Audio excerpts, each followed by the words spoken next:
long do you envision continuing with the love team? And would you consider setting aside solo projects for the time being? Okay, ito, expound tayo.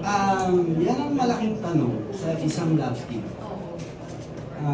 Yan ang malaking katanungan sa isang love team. Pero ang sagot ko po dyan kung how long, gusto ko kasama si Francine. Hindi ko masabi kung hanggang kano kahanga. Masasabi ko rin, gusto ko pa siyang kasama. So, hanggat maaari, gusto ko na pag umakyat ako sa entablado, gusto ko siya nandun. Gusto ko pelikula namin yung dahilan ng pag-akyat namin sa entablado. Totoo lang po ako, yung talagang nararamdaman ko. Kaya tatanungin ko how long, hindi ko po masasabi. Basta ang sa akin gusto ko. Hindi namin alam.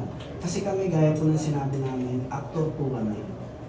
May mga panahon na may mga karakter na isa lang. May mga karakter na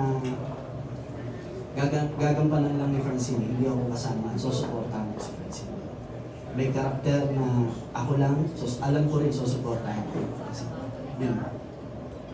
Thank you very much. And I think that's it for our questions. Meron pa po ba tayong idadagdag? Yes, wala naman na. Okay. Thank you very much for all of your questions. Now, lastly, Seth, ano ang